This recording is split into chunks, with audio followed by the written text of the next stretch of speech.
Halo Tribuners, salam jumpa di Tribun Ambon. Hari ini edisi 19 Maret 2025.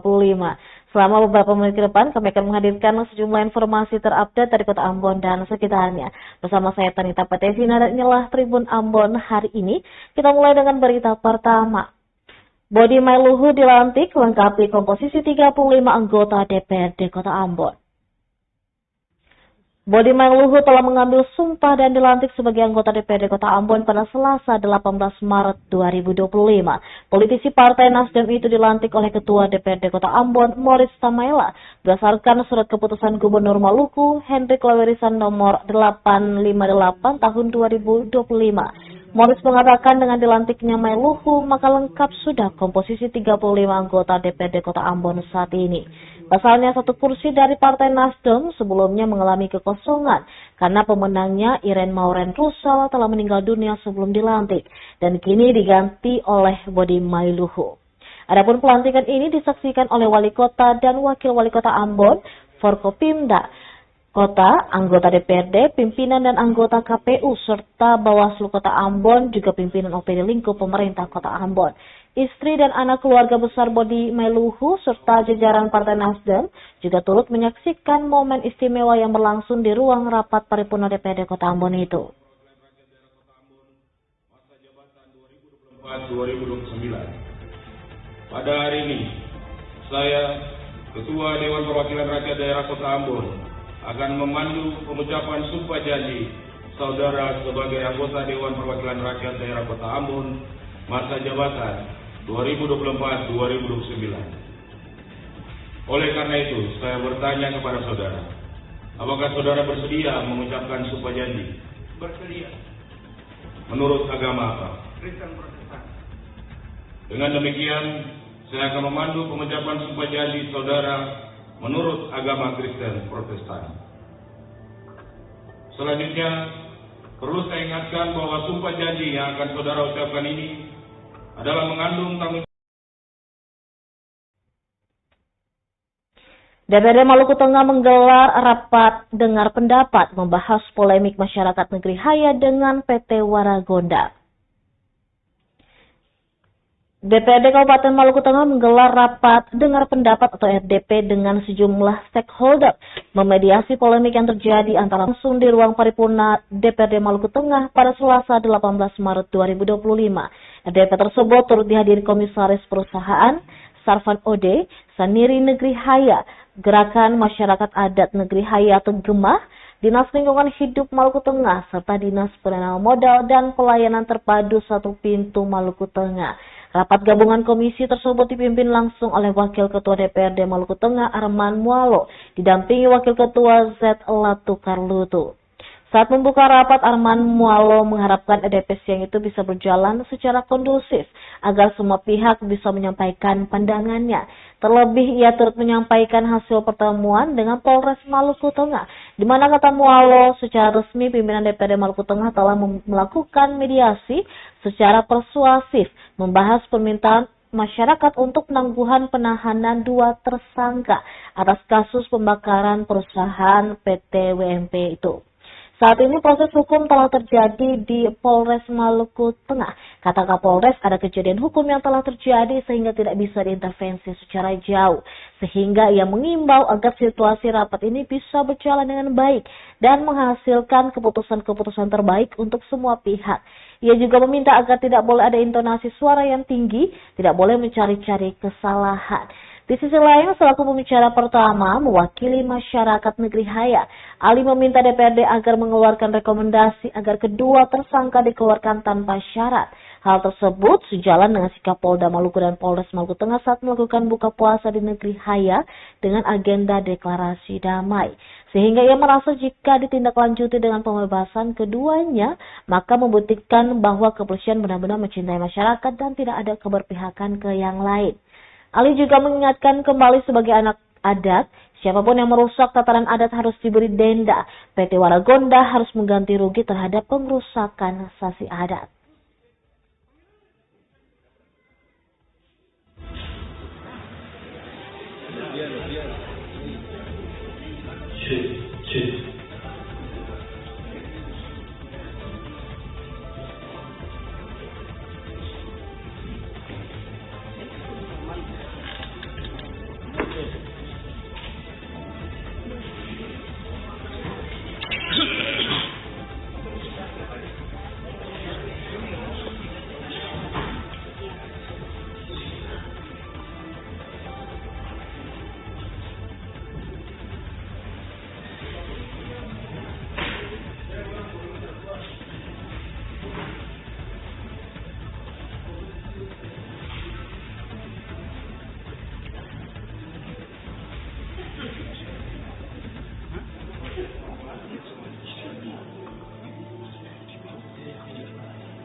Habis katong ya kondisi ruang masih katong harus katong atur meja ulang di sini. Katong atur meja di sini.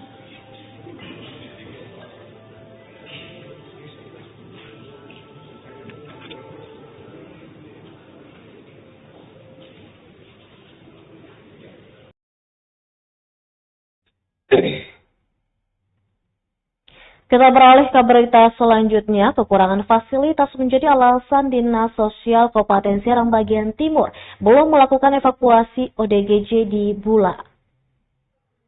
Orang dengan gangguan jiwa atau ODGJ banyak ditemukan di Kecamatan Kota Bula, Kabupaten Serang bagian Timur.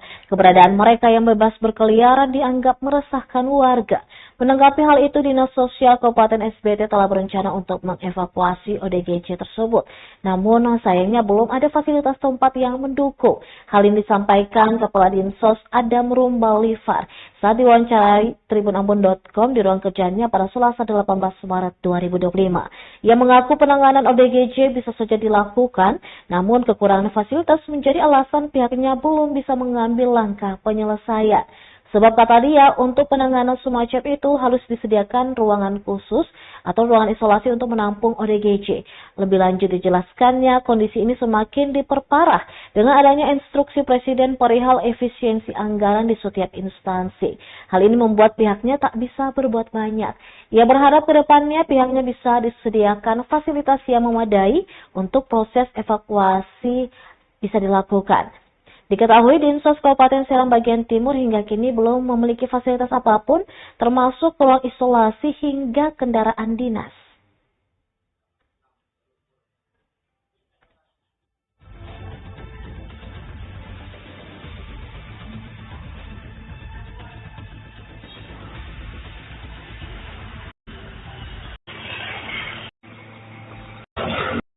Penanganan ODGJ bagaimana Pak dari pihak Dinas Sosial sendiri? Iya, kita dari Dinas Sosial ini kan sampai hari ini sudah dalam tahapan perencanaan untuk melakukan penanganan terhadap ODGJ. Hanya saja memang kita dibatasi fasilitas sehingga penanganannya belum terlalu maksimal. Ya, harapannya mudah-mudahan ke depan kami bisa dilengkapi dengan seluruh fasilitas sehingga penanganan terhadap ODGJ yang sampai hari ini meresahkan masyarakat ini bisa tertangani dengan benar. Kalau fasilitas yang ada saat ini ada apa saja Pak? Kita tidak punya fasilitas apa-apa.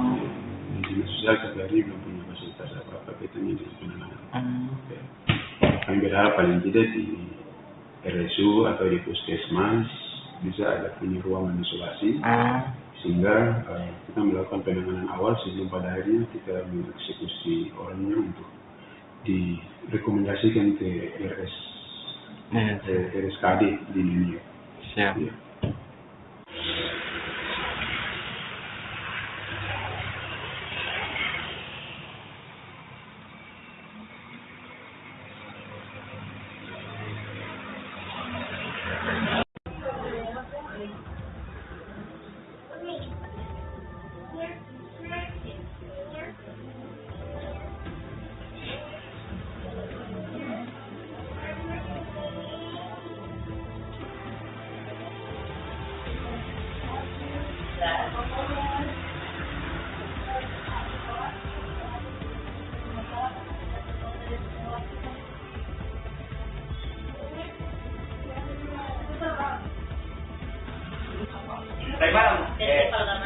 Dari malam wakil bupati ya, Pin?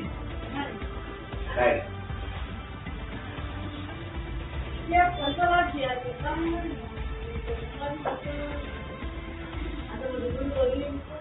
Bilang jadi apa? Penjahat perusahaan, pencurian.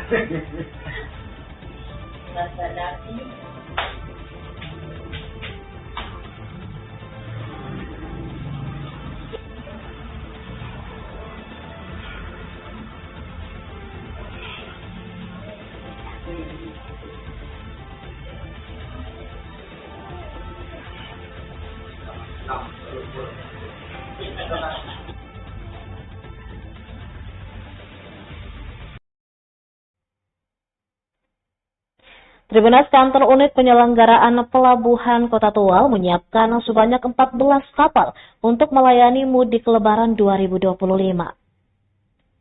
Kantor Unit Penyelenggaraan Pelabuhan UPP kelas 2 Tual menyiapkan sebanyak 14 kapal untuk melayani pemudik Lebaran tahun 2025 dari dan ke Kota Tual maupun Kabupaten Maluku Tenggara. Hal tersebut disampaikan Kepala Kantor UPP kelas 2 Tual Hamdi Abduh kepada awak media pada Selasa 18 Maret 2025. Menurutnya untuk Lebaran 2025 ada 14 armada angkutan Lebaran yang disiapkan. Di antaranya kapal Sabuk Nusantara 67, Sabuk Nusantara 60, 5439, juga ada Samudra Jaya 06, Telaga Express, Welugo Express. Ada juga tambahan satu kapal cepat Tuna Sesa 06 milik PT SIS. Kemudian dari kapal Public Service Obligation atau PSO PT Pelni ada kapal Labobar, KM Laser, KM Sidemau, Gunung Dempo, Dobon Solo, dan Tata Mailau. UPP juga menyebut akan menyiapkan 55 personel dari UPP Navigasi, PLP, juga TNI Polri, Balai Karantina. Ada juga Basarnas, selain itu dari Dinas Perhubungan Kota dan Kabupaten.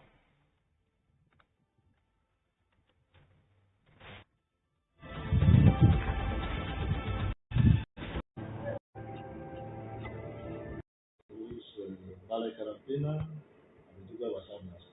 Selain itu dari Dinas Perhubungan Kota Tua maupun Kabupaten juga hadir. Jadi kalau untuk ketua sendiri kami 55 personil siap. Nanti dibantu ada beberapa tadi yang sudah disampaikan, yaitu navigasi nanti personilnya 5, terus PP 3, terus dari TNI KP3 juga ada 7, dari TNI, dari laut dan dari darat itu ada 3. Selain itu juga dari pihak PTPN sendiri dengan para petugas dari Angkatan Laut yang sudah ada selama ini. Jadi personil tetap untuk Basarnas juga mereka stay di sini. Jadi dari untuk armada kapal yang nantinya tidak, kalau misalnya tidak tertampung, tidak terangkut pada saatnya nanti di pelaksanaan angkutan Lebaran, itu oleh penjelasan oleh Komandan PLP Pangkalan bahwa kapal mereka siap satu, yaitu KM Salawati. Apabila nantinya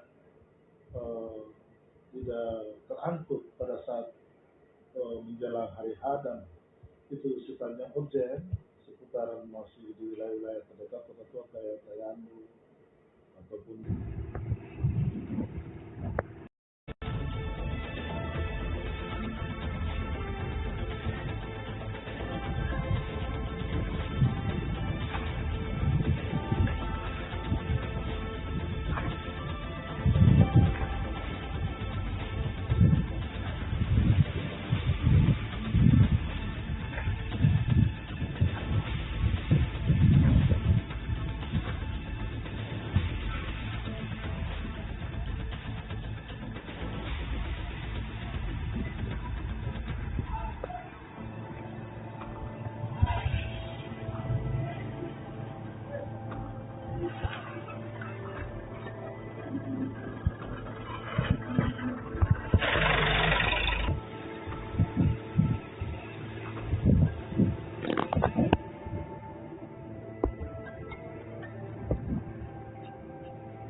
dari Tua sendiri, terus navigasi Tua,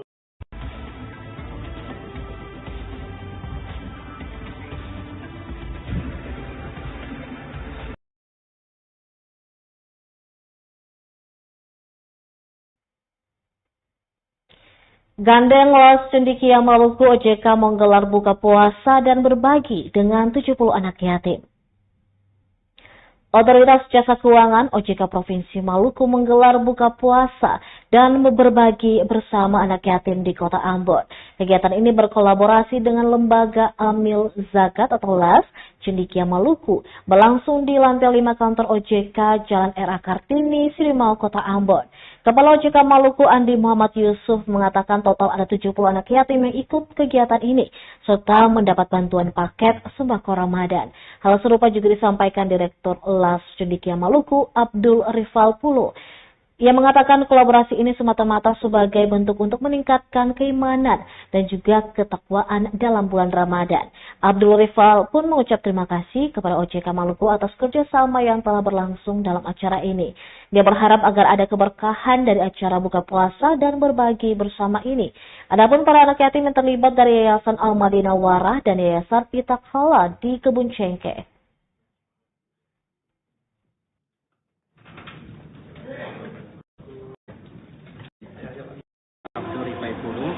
Bekerja sama dengan lembaga otoritas jasa keuangan melakukan kegiatan buka puasa bersama dengan otoritas jasa keuangan dan anak yatim. Kurang lebih ada 70 anak yang kita libatkan pada kesempatan hari ini. Di acara buka bersama ini juga anak yatim kita berikan santunan paket Ramadan, yaitu paket sembako kepada mereka, dan ini adalah kolaborasi antara otoritas jasa keuangan dan lembaga amil zakat Cendekia Maluku. Tentu saja kolaborasi ini semata-mata untuk meningkatkan keimanan dan ketakwaan kita di bulan Ramadan, dan lembaga amil zakat sebagai mitra kolaborasi tentu mengucapkan terima kasih atas kolaborasi ini, dan kita menjadi lembaga yang ke depan bisa menjadi lembaga yang amanah, menjaga amanah daripada otoritas jasa keuangan ini. Berarti malam ke-19 Pak ya? Alhamdulillah sudah mendekati 10 ke terakhir ya? Sudah mendekati 10 terakhir.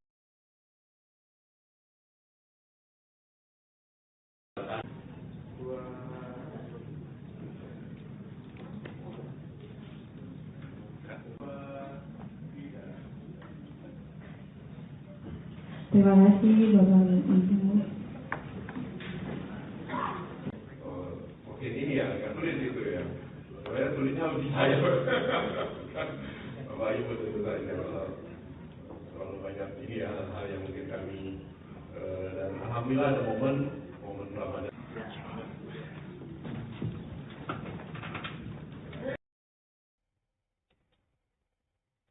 Puncak Festival Ramadan Inspiratif Season 4 Komen Maluku sukses digelar dengan beragam acara yang memukau.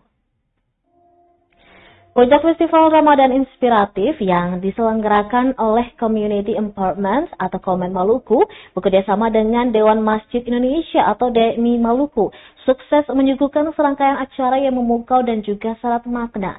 Festival ini berlangsung mulai dari tanggal 15 hingga berakhir pada tanggal 18 Maret 2025 di Maluku City Mall.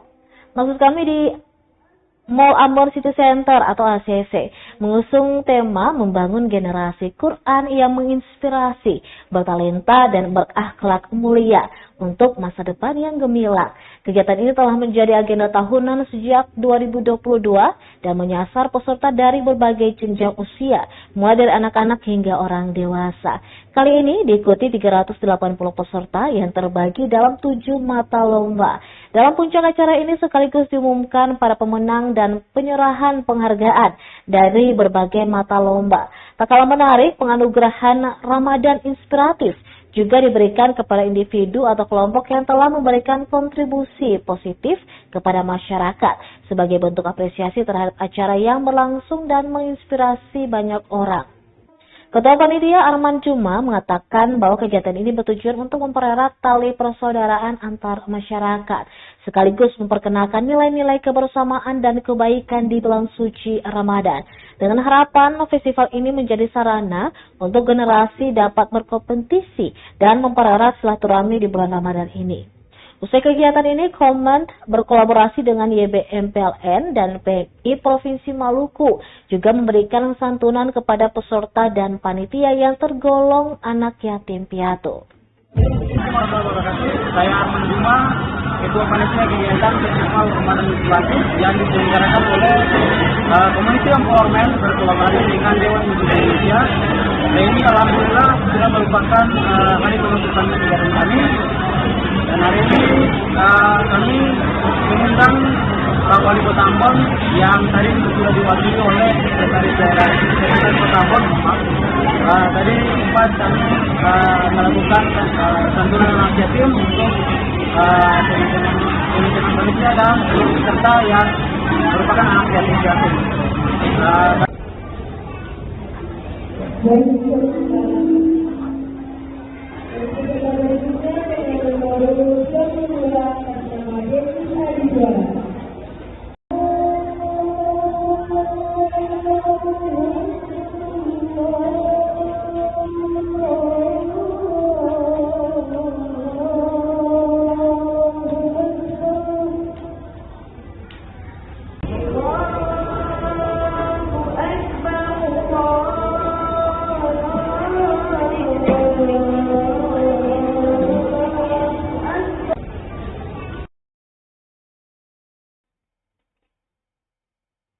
Baik Tribuners, demikianlah Tribun Ambon hari ini edisi 19 Maret 2025. Saya Tanita Padesina beserta kru yang bertugas pamit undur diri. Sampai jumpa lagi dan memantau. Download Tribun X sekarang. Menghadirkan lokal